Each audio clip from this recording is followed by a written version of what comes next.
Bonjour et bienvenue. Je suis Alexandre Eloi, consultant commercial chez MySkillCamp en charge de cette démonstration. Je vous propose de bloquer les quelques minutes à venir pour découvrir avec moi le potentiel fonctionnel de notre produit. Comme vous pouvez le constater sur mon écran, MySkillCamp, c'est avant tout deux notions importantes. La notion d'espace et la notion de rôle. L'espace, c'est le reflet de votre académie digitale, un serveur mis à la disposition de nos clients qui vous permettra de construire, en marque blanche, votre académie digitale. Vos utilisateurs, vos contenus, un outil configuré. Réparti en 4 rôles. MySkillCamp, c'est une interface pour vos apprenants, j'apprends, une interface pour vos formateurs, je crée, une interface pour les managers et les responsables pédagogiques via j'accompagne, et une interface pour les administrateurs via j'organise. Vous l'aurez donc compris, un espace, 4 rôles pour une expérience d'apprentissage unique. Découvrons ensemble les différentes interfaces. Lorsque j'accède à J'apprends, je me mets donc en position d'utilisateur. Vos utilisateurs auront accès donc à un outil qui potentiellement sera configuré à l'image de votre entreprise, logo, couleur, URL, email de gestion, et celui-ci accédera donc à différentes fonctionnalités. L'apprenant accède à un tableau de bord, la vue d'ensemble liée à sa formation, un fil d'actualité pour partager de l'information, pour animer, pour pousser à l'interaction, une catégorie événements pour tous vos événements présentiels ou webinaires, ou tout simplement la diffusion de contenus à venir, une vue sur les formations, une vue sur l'historique d'apprentissage. Le tableau de bord, c'est donc la vue d'ensemble, l'actualité, les formations en cours, l'historique et l'agenda de l'utilisateur. L'apprenant dispose également d'une bibliothèque personnelle, accessible via Mes formations.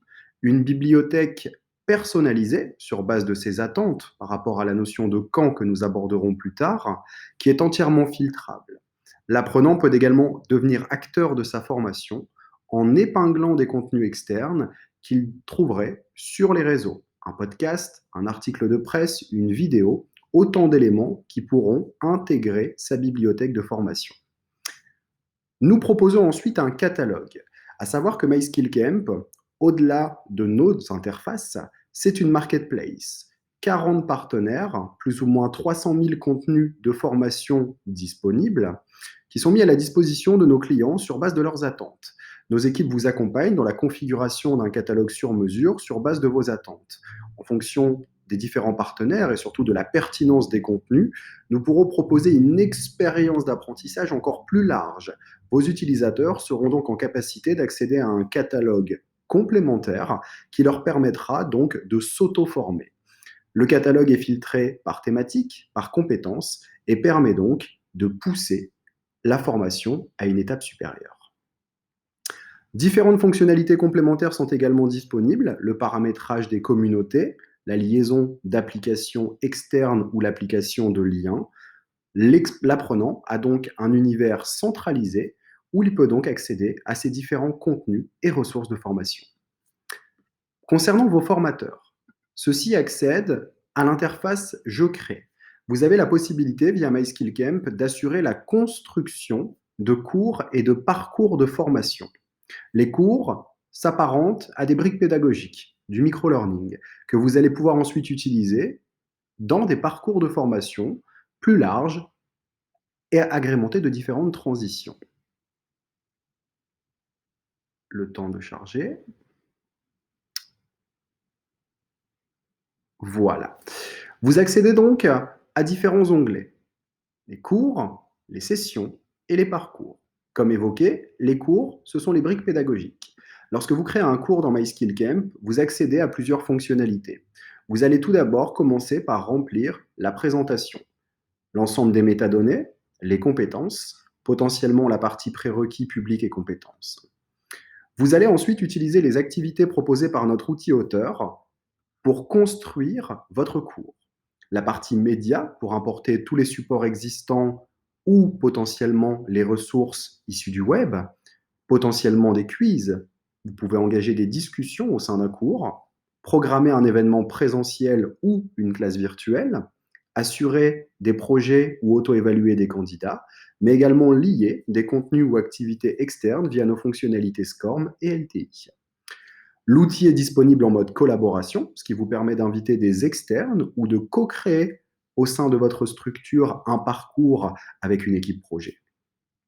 Tous ces cours seront ensuite constitués sous forme de parcours, si vous le souhaitez, afin de proposer donc une expérience plus complète à vos utilisateurs.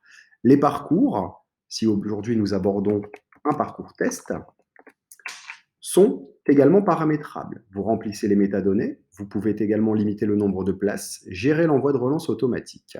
Lorsque vous créez un parcours, vous allez tout simplement aller additionner du contenu issu de votre bibliothèque. Vous pouvez choisir un contenu existant, construit au sein de votre structure, ou ajouter un contenu de votre catalogue de formation, des contenus qui seraient donc issus de différents partenaires que vous auriez ciblés dans votre catalogue. Créer une activité, planifier un événement ou épingler un lien, une ressource externe. Vous l'aurez donc compris, un outil auteur mis à la disposition des formateurs pour créer des cours, des parcours et organiser vos différentes sessions de formation. Les responsables pédagogiques et managers accèdent, eux, à l'interface J'accompagne, une interface pilote qui permet donc d'assurer le suivi de formation. Ces différents profils pourront donc accéder à un nombre de données spécifiques, la statistique, la liste des membres, l'agenda. Voici par exemple une formation qui est en cours. Le statut est visible. Vous pouvez très rapidement identifier le nom, donc la thématique de cette formation, si des événements sont inclus, le nombre de participants et l'activité. Dans une formation, vous pourrez donc accéder à toutes sortes de données. Les participants, identifier les discussions qui auraient lieu sur les différentes activités de cette formation, engager les corrections sur base de vos demandes, projets, questions ouvertes, auto-évaluation, ou paramétrer l'agenda qui permet aux formateurs ou aux responsables d'assurer un émargement manuel sur base d'un événement présentiel ou d'une classe virtuelle. J'accompagne, c'est donc un outil pilote qui vous permet d'assurer le suivi de formation avant, pendant et après. Dernière interface qui est J'organise, destinée aux administrateurs de la plateforme. Via cette interface, les administrateurs sont en capacité d'assurer la construction, la segmentation de cette plateforme. Tout est géré par la notion de camp, d'où le nom de notre entreprise, des camps de compétences. Un camp, c'est par définition un ensemble de personnes qui étudient sur une thématique commune. Vous allez donc pouvoir proposer à vos utilisateurs une expérience sur base de leurs attentes. On rassemble des publics, des contenus dans un écosystème fermé. Chaque camp a ses propres règles. Vous accédez très rapidement au contenu proposé dans cet espace, aux membres présents dans ce camp, à la statistique. Vous êtes en capacité d'exporter une statistique détaillée via l'historique détaillé ou l'historique d'apprentissage au format Excel et CSV. Vous pouvez contrôler l'adoption de votre plateforme pour stimuler et identifier l'engagement des différents apprenants ou collaborateurs.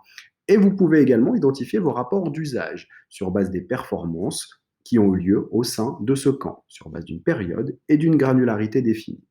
Un fil d'actualité dédié pour partager de l'information et animer cet espace, des communautés, le suivi des demandes d'inscription et l'accès aux corrections. Le reste correspond donc à la partie database, utilisateur, configuration de branding, gestion des intégrations et référentiel de compétences. Merci et à bientôt.